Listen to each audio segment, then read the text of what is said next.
When it comes to negotiation, I know this is something you've sort of had to develop some mastery at, particularly when you're talking to, a motivated seller and you're trying to get on the same page and get them to accept a deeply discounted offer.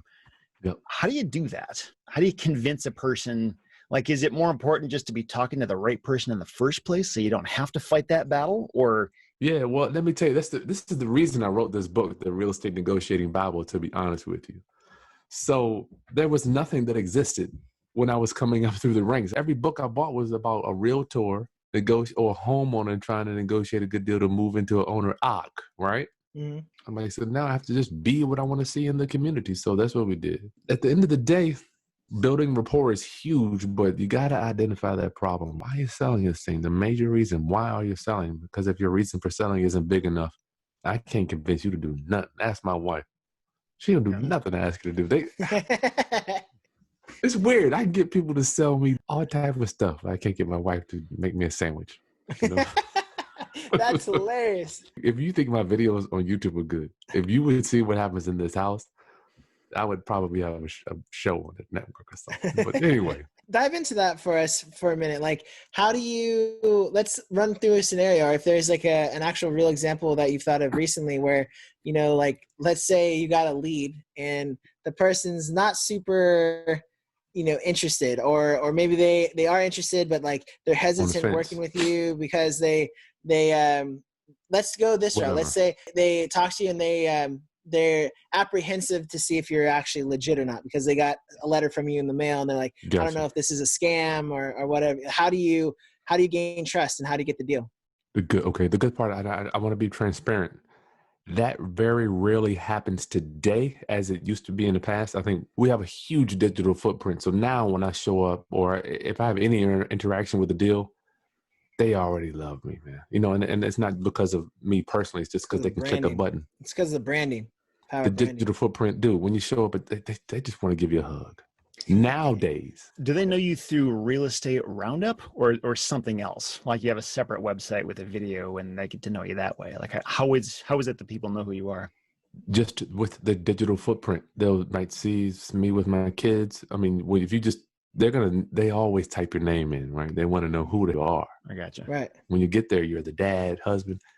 They love you. If you have the right digital footprint on the internet, it's just unavoidable. So they're Googling Kris Haskins and they find something that you put out there and they feel like they kind of know you already before you show up. Oh yeah. That is huge for us. So what about back in the day though? Like before you had a big digital footprint? Yeah, that could be challenging. I have something called a credibility kit whenever I showed up. I've got a bunch of referrals. Like I never make an offer without a stack of referrals. Like we bought this house there, because you got to make yourself seem legit. But it can be challenging getting over that hump. And referral, is this like a letter or something? Or what does that mean exactly? I got them right here. References, like I keep a folder of them here. I used to. So these are just people that we've bought houses from that say they love you, take a picture with them, and cool. They write. I leave a place where they can write something at the bottom down there. Gotcha. That's they awesome. How much they love you and how much people are okay doing that. Like they're just take a picture of me and use me for the future. Not everybody. Some people they'll do one of these. I'll type it up and then they'll write something at the bottom. Okay. Cool. So you got to have some type of credibility. Jared, I don't know if I'm going in the right direction with what we were talking about negotiation, but so like what other stuff would be in that credibility kit? Is that pretty much it? Or is there other stuff you would, if you're a totally unknown person to them, that would very quickly get them comfortable with you? Yeah, unknown. Well, letter of intent, picture. I always include a picture of my family when you make an offer. So family, man, you can't be with such a bum. You got a wife and kids, right? You're doing something right.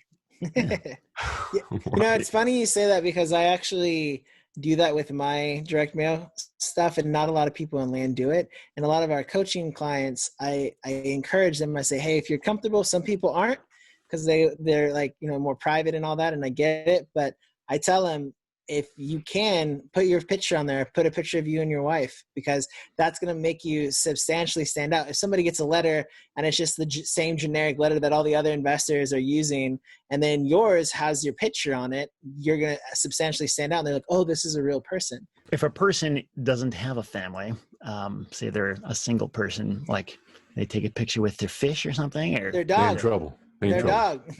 and you should just give up right now because Maybe the dog, aunt, grandma. I don't know. A picture. Grandma would work. That'd be cute. This is my grandma. She helps me buy houses. Hey, picture with your probation officer or something. you're in trouble. That's in trouble. Gotcha. Anything else in the credibility kit, or is that this letter of intent picture referrals, man? I always preface it by, listen, you don't know who I am. You don't know what I can do. This is before. Here's other people we have served in the community. And if you've never bought a house, I know some of your viewers, your listeners may not have ever bought a house. Just get a referral from a friend or family. Just say, Kris is great, man of his word. Because a lot of my clients run into this, never bought a house, right? Kris is great, man of his word, shows up on time, does what he says. Little things, you would be surprised how many people just don't have any referrals. Yeah, I can see that going a long way. And circling back to the situation you're talking about today with your digital footprint, do you know specifically what people are seeing? Like, did you put a website out there specifically for this purpose, or are they finding like your Facebook profile or any idea? Channel? Yeah, like what exactly is making them comfortable? Yeah, all of it. Here's the thing. I don't know if you're familiar with Valuetainment at all. What is that? They're a huge YouTube channel. They got 200 million views. It's just large. So I was able to hang out with the owner a few weeks back, and he was saying how important your digital footprint is. You have to make your message known, or else the internet will do it. Somebody else is going to do it. Yeah. It's going to pop up. You know, that daggone Seth Williams, he so-and-so took sold my land to him, and that's like, Seth's like worth a nightmare. Yeah, it is. I lose sleep about that sometimes. Yeah, he's like, no, man. Like, we go to great lengths to make sure that our reputation is intact, man. Because we really want to make sure that people, when they come to REtipster, they're coming to something different, something like very different. The crazy thing about that, I mean, to obsess about it, I'm sure helps somehow, but even then, like, you still can't control it. Like, if somebody decides to go off on you, like, it's totally out of my hands. And I think that this kind of practice, knowing how to like get your message out there to drown out other negative voices if they're there. There you go. And hopefully there just aren't any, but if there ever were. That's exactly right. You got to print this footprint on all of it. I don't know if you're familiar with Russell Brunson, but he says you got to have it. I really like Russell Brunson. Yeah, attractive character. So I'm like, I'm your attractive character. And it's not nothing personal, dude. This is just business principles, Jaron. You know, I mean, you have to have an attractive character in every business, just like you guys. Yeah.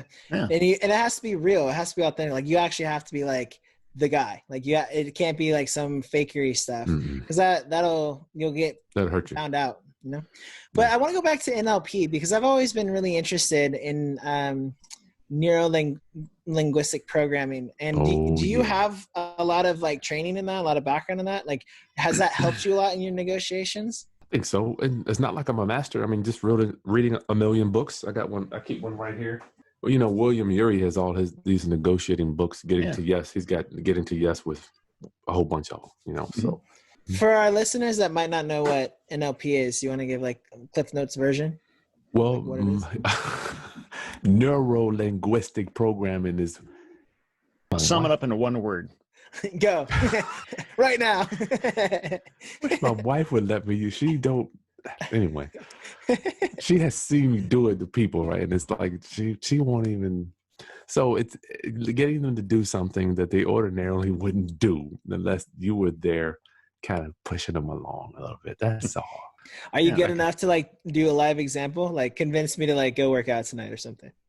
Well, we could give it a shot. Let's do it. I think it's pain. Pain? It's just pain. Like, I mean, I'm in the negotiating Bible. It's unfortunate, but the pain, once you have that little cut, you know, I took my training with Homevestors. You familiar with the Ugly House guys? Yeah. They have got some masters. Dude, Larry Luigi, when I was in Dallas, I hung out with some freaking master negotiators. These dudes, man, they've been around since the 80s. Watching them in action, pain. You get that little cut, you got to take the knife, turn the knife ever so gently. You know, you have to be very empathetic with that. You don't want to overdo it. So getting you to the gym, yeah, we can try it. If you want to do that. Do you think that would be entertaining, Seth? All right, I have to find out what you tell me about your kids first. I know you got some beautiful children, Jaron. I do. I have a son who's 16 months old, and then another son on the way. I found out that we're having a boy. Did you know that, Seth? We're having a boy. I didn't. Well, I knew you were having a kid, but not a boy. So yeah, congrats. We're having a boy. Awesome, Yep. man. Congratulations. Huge news. Well, I'm sure you want your son to be here well until your older ages, right? Yeah. Yeah. So we try to kind of eat healthy. Do you think going to the gym would extend your life or would cut it short? I don't know, man. I feel like if I go to the gym, I'm going to like curl up in a ball and start crying because I'm like so stressed out in my life right now. If I have to have that extra pressure, I'm going to cry. But the truth is I need it. I know I need to work out. I know I need to get healthy, but it's just so overwhelming. It can be overwhelming. It can be overwhelming. That's why I keep, Jaron, I keep a gym bag right by the front door. It's something called an on-ramp that we use, right? I don't know if you have any on-ramps in the house. So when I walk by that front door, the bag is, come get me. It's eating at you. Come get me. Come get me. So I don't even have to, in the morning, I get up, bags there waiting for me. Do you think having a bag by your front door might help you? Maybe. I'm sorry, the gym bag with your clothes and your shoes. And yeah, maybe. You know what I think it is, man? I think I just need to find like, I just need to want it bad enough. I just don't really want, like, I really want to be in shape, but I like the taste of fried chicken, like chicken wings. Like I've been on this kick where it's been like Buffalo Wild Wings and beer. It's It's been terrible. That stuff tastes good, doesn't it? It does, but it's like all my family members, they're all having health problems. My brother needs like some surgery on his, what's his thing? Thyroid? Esophagus. Oh, thyroid. His thyroid, and everybody's having all these kind of health issues. And I know it's a ticking time bomb. I know one day I'm going to have a reckoning, but it's not today. So I go get myself some Buffalo Wild Wings, and I feel bad. And while I'm eating my chicken, I sit there. Listen to this. Seth, I see Seth is getting a little antsy over there. This guy. Getting hungry right now. I don't know if I could push you. I want to think about the future and with the children. I would love to kind of hang out with you in about 10 years. If you don't go to the gym, do you see your future any differently hanging out with your kids? Or do you kind of see it going? My only pain point I can use with kids. That's all I got on you right now, as I'm processing. Yeah, you know what it is, man? You know what eats at me when it comes to my health and my fitness? I know that influence requires me to look a certain way. And influence really drives me. And like, I know that if I ever want to rock a stage and like actually be like a motivational speaker, I can't do it fat. It's not going to happen. Like I can, and it'll be like, my delivery will be like, okay, but that's, I'm gonna go work out right now.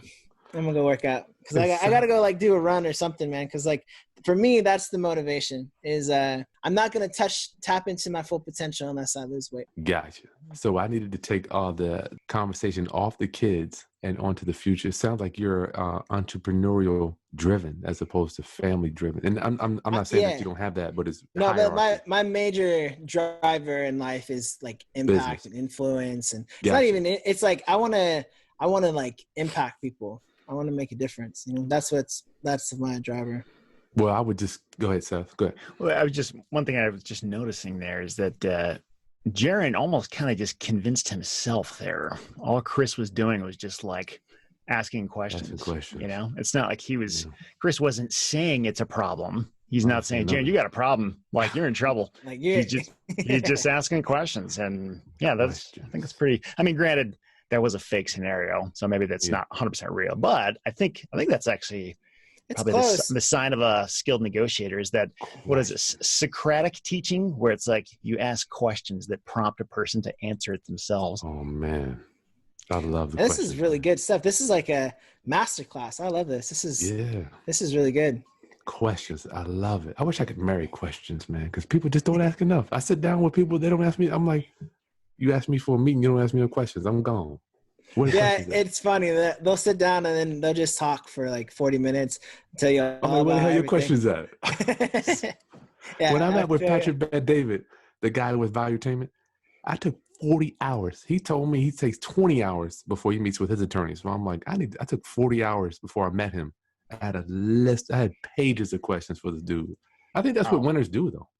Yeah, it's true. Come prepared. Yeah. That's interesting. So really what you're trying to do with NLP is you're trying to find their driver, and through asking strategic questions and through relationship. And you have to be subtle because you can't spook them, or like the minute they feel like you're manipulating them or you're like trying to pull something over them, then you lost them. You got to establish trust, be kind, be patient.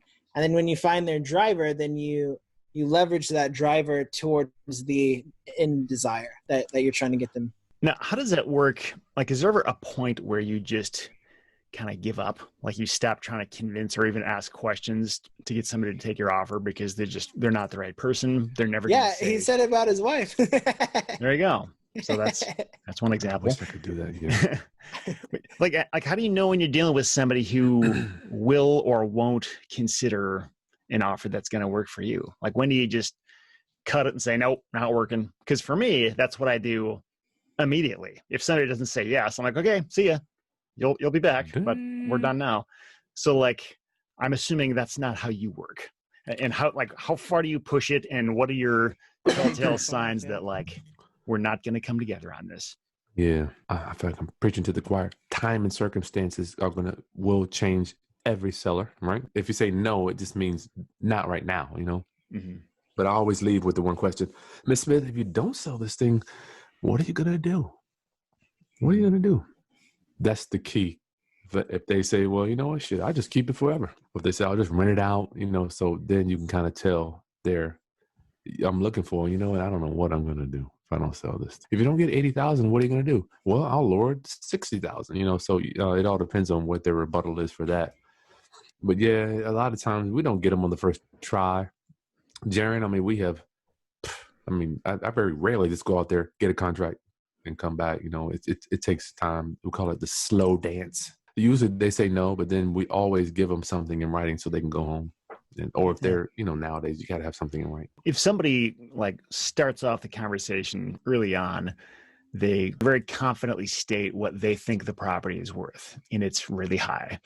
Whatever rationale they're using for that, whether it's an appraisal or assessed value or the house next door or whatever, is that something you should be discouraged by, or should that number mean anything to you? How do you get to the bottom of what role that number plays in your conversation, or do you just completely ignore it? And if you do ignore it, how do you get them to realize, no, your number's actually totally wrong, and here's why. Here's a lower number that's more realistic. How does that conversation look? Yeah, it can be challenging depending on where that valuation came from. Mm-hmm. Generally speaking, they don't have an appraisal; they have the assessed value, and I love it. I love it when they say it's worth. I have yet to meet. I tell everybody, I've yet to meet the seller that says, you know what, I don't want top dollar for my house. I want you to buy it at a discount when you show up at the door. Right? It doesn't happen. So it is our job and our responsibility, our obligation to paint the picture for them, Seth, as you were saying. So yes, I always agree. You never want to make them. I don't say never, but whatever they say, I'm always like, you're right. Right. If they say if I know it's worth 50 and they say it's worth 200,000, Miss Smith, you know what? You have the full right to believe your house is worth whatever you want it to be. I mean, you are absolutely right. I can't deny that. And in fixed up shape, Miss Smith, you know what? Probably could be worth that. Might be. So as long as I'm just agreeing with them, I'm just stroking their ego as we're going through. Then I would bring up the repairs, cost to sell, you know, all that stuff that's going to chop it down. But we always agree, Seth, man. I don't know if that's how you establish trust. That's really interesting. Yeah. There you go. You're right, Miss Smith. Sure, I think this thing could be worth 200,000. Then I kind of go down with that one. I never cut them off though. So those next steps of like bringing up the repairs and cost of selling and stuff like that, are you just sort of in passing when you're talking to them? Oh, it looks like that roof's going to be 10 grand to replace that, and like you're sort of just making subtle mentions of that so they can hear it? Or I don't know, like how do you introduce those numbers in the conversation so that it means something to them and they can sort of come to terms? I love it. This is exactly why I wrote this book. Seth. I love it when people say the repairs. I never just say, well, what about this? What about that? I always, once again, I'm going back to your questions are your secret weapons. They are just your bullets in the gun, right? Miss Smith, what do you think it would take to do that roof? How much do you think it would take? What do you think it would be HVAC? I always ask them, what do they think? You know, because it's irrelevant. I'm like, I am so irrelevant in this. I'm there just to kind of stroke them on, because I love it when they give me these small offers. I just love it because I know they're going to say the roof, oh, that's $2,000. The central heating and air, I got a guy that can do that for $1,500. And I just love it, man. Because I know that I'm like the Columbo. I'm like, you know what? I'm so glad you have somebody to do that. I pull out my phone. I just wanted to get that guy's phone number so he could do that because I'm going to do this deal. Would you mind if I could hire your guy when I buy it and we give you what you want and he could do that work for us at that cheap? Because my guys are going to be 3 times that. So I'll leave it at there and then I let them either. They can't answer that one. Generally, they can't even. Mm-hmm. They can't even come back. So yes, that's how we are able to negotiate the number down. Mm-hmm. No way in hell you can get this stuff done for the prices that they usually say. Yeah. Some people might, when you were mentioning earlier, the idea is to twist the knife, just get a little bit of blood kind of thing. Like some people might hear that and think like, this is manipulative. Mm-hmm. Like this is evil and wrong. My wife is one of them. Well, I can see why one might think that, but what are your thoughts on that? Like, is that misguided or inaccurate? And if so, how is this not manipulation? Well, you know what? When I was writing the book, Seth, I had a lot of soul searching to do. Mm-hmm. Right. I had a decision to make as I'm writing the book. And once again, I told you I learned from I'm telling you, brother, I learned from some masters, dude. I'm a peon when it comes to those dudes down at Homevestors. You know, they teach people all around the country. I had to make a decision. Am I going to make this user friendly for everybody? Or do I want to arm the new real estate investor with the precise tools that they need to go in there and get the best deal for them? You know, I struggled with that, Seth, when I was writing it, you know, because I don't want a homeowner to feel taken advantage of.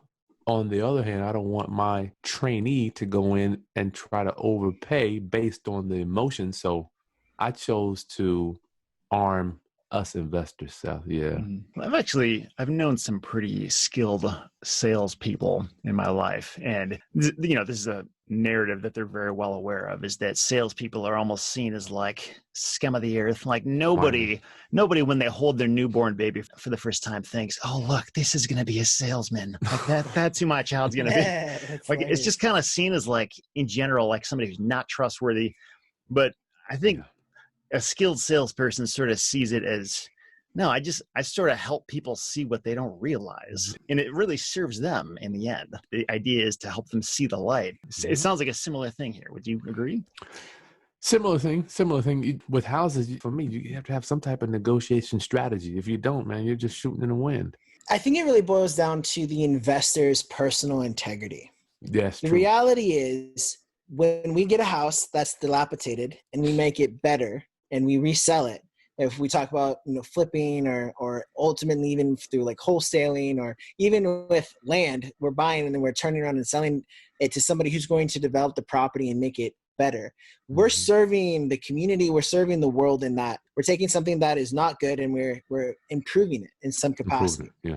And so we need to take a step back and say, okay, well, if you as an individual have integrity, here are tools that you can use to help make the world a better place, make money along the way, help the seller, because a lot of these motivated sellers, they are actually in a position that they need to sell this property. They need help. They need help. They need the finances to move quick. Like, to be honest, I've been in a spot where I remember when my wife is from Kazakhstan and we were separated for a year and a half when we first got married, and finances were tight during that first year. And I promise you, if I had inherited a piece of junk rental property, I'd sell that thing for 10 grand with a smile on my face. Gone. I'd be out of here.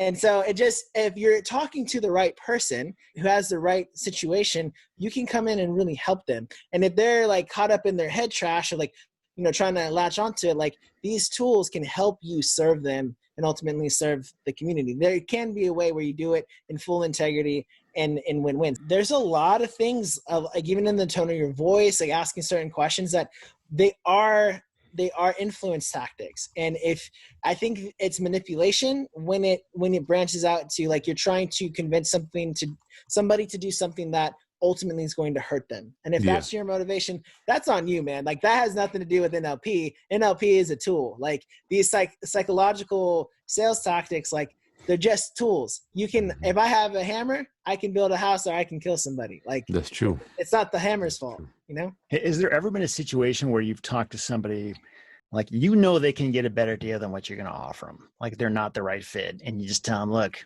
I'm not your guy.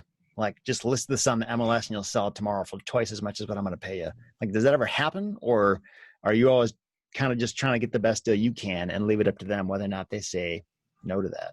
Oh, no. Yeah. We are always a consultant when we show up at the property. Matter of fact, the first thing out of my mouth when I meet him, Seth, is like, listen, I don't even know if I'm going to buy this house or not. Okay. So we'll walk through here. I'll make a new friend and we'll look at the property together. Is that okay with you? Always frame it up as a question. You know, yeah, you guys know. So yeah, I don't even know if I'm going to buy the house. And if I can't do it, yeah, we just refer to a broker. I would much rather not buy the house, give somebody a bad deal because I don't get a referral. I need that referral. I say it every time. Listen, I need you happy because I need a referral. I need you signing a referral when we're done. But to answer your question, yeah, we refer them all the time, Seth. I don't care, man. I do not need another house. We've got more than enough. We're blessed. Mm-hmm. And I want them to know that too. And actually, along those lines, what are your most effective ways for finding deals? Like, where are you getting these houses from? We've got a team that does social media stuff. Mm-hmm. I got to tell you, if I had to put my dollar on it, social media, I'm just starting to do text messaging, Facebook ads. We still do bandit signs. I still do a little bit of direct mail, but this social media stuff, I just think that it is the state of the internet. That is the state of the internet, social media. So if you can get ads in front of people. So it's when you say social media, you mean like you've got like a Facebook page and you're creating ads that send people to some kind of landing page or something, or what does that look like? No, we don't want to take them off of Facebook.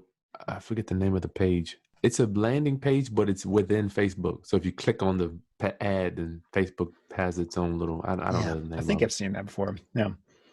So is it just showing people a phone number, or they can send you a message through that, or what does a person do to respond to that? Yeah, they can call. Usually, what I found out is social internet people per se, as opposed to direct mail. Like direct mail people, they're ready to get on the phone. I don't want to drive them to the internet because it's the wild, wild west. I don't know what pop-up's going to show up and somebody might steal them from me, right? So, but the internet, a lot of them want to stay on there. They want to text you and do all that geeky stuff. So it's a little different communication barrier. But yeah, they're staying online. Text. Very rarely do I have a phone call from an internet lead. I mean, they just, that's why they're on the internet, I guess. In this Facebook ad, is that like a video or a picture of you or something? Or what does that look like? Well, I do run some pictures of me, but I found out, I did not know that I was this popular. People would contact me around the country and want me to coach them or want to get to know me a little bit based on the ad. So we had to take my face off the ad and put another. Okay. But yeah, you have a face and I buy houses and it's a generic. It's really just something to get them to click. There's a lot that goes into the Facebook ad stuff in terms of like, who do you target and what do you say and what do you tell them to do? And when they do it, what do you say then? And it's a lot of testing, man. I mean, and that's why I actually want to, if we can, Sid, let's go ahead and put that, that blog article I wrote about Facebook ads in the show notes, because I kind of at a very high level explained what is happening with Facebook ads for the layperson. And, at the end of the day, even if you hire a professional ads agency, all you're paying for is somebody to figure it out for you. Like, if they have a lot of experience, like they figured it out a lot of times for other people, but at the end of the day, you're still paying them to figure it out, because I've literally seen campaigns run in Indianapolis and convert great. And then they take the exact same campaign and run it in Fort Wayne, Indiana, and it doesn't convert because the demographic's different. And there's all these variables that go into it. So literally from day one, all you're doing is you have a funnel, and then you're testing ads and trying to find the right ad that's actually going to get people to do it. Maybe it's because that Fort Wayne ad said, "Sell your Indianapolis house." I forget. Definitely not. No, definitely not. It's funny. All right. Kris, it's been very enlightening, very interesting. We haven't had a whole lot of conversations about negotiations specifically, and I know this is a huge thing. And I picked up a lot of helpful stuff just listening in on this. Even your credibility packet, that was some really good insight there. So yeah, you guys are masters too, man. I'm picking up some gems from you too. Yeah, and I Yeah, when I heard about your book, I was kind of like, cool, whatever. Everybody has a book, but I mean, after hearing what you were saying, like I want to go read it. Yeah, I actually think I'm gonna read it because I feel like this is the tip of the iceberg what we've talked about here. So I'm gonna take a few days, I think, and go through that, see if I can glean anything else. Because like, think of what you can accomplish in life if you're a master negotiator. I mean, oh my Lord, that's unbelievable power. You got it though, Seth. You guys already negotiate. Well, I take it back. I don't know if I can make an offer and be like, you don't want my offer? Okay. Yeah. I mean, I don't know. Land is so unique, man, where deals happen by accident. I mean, I still have calls coming in from months, like 6 months, 7 months ago, and people are just like, hey, I got your offer. I want to move forward. I mean, it's like, it's just different because the asset class, it's you're the only deal in town. Mm-hmm. Well, there are some places where there's competition, but it's just like it's a different type of property. Like it's similar to like if you owned a boat or you inherited like a boat. Like it's nice to have if you use it, but if you live in Canada and you own property in Florida that you inherited from your great grandmother and you have to pay property taxes on it and you don't know what to do with it, it's like you don't even know how to sell it half the time, Mm-hmm. So that people are just a lot more motivated. As you were talking there, Jan, it makes me think like we don't have to negotiate a whole lot, but like, what if we did? I know. If we knew how. Think how many more. I want to read his book. Yeah, think how many more deals we could make happen that we're just not trying on because we don't have to. It's true. I feel like there's something there. So, Kris, if people want to learn more about you, we're obviously going to link to your YouTube channel and your book and your website. What is your website? Where can people find that? You can just go to either KrisHaskins.com. Really, right now. I mean, I need to think bigger and get a bigger vision. Gotcha. I need a bigger vision. This real estate roundup, what is that? Is that the real estate roundup? That's when I started up in 2010. I started just interviewing people. Mm-hmm. I was like, let me round up the best real estate people in my town. Mm-hmm. That's when I started kind of like seeing the vision of surrounding myself with the best. But it ultimately turned into coaching and training. So that's just my inner circle of people. They're like it is a website too, and I have the domain.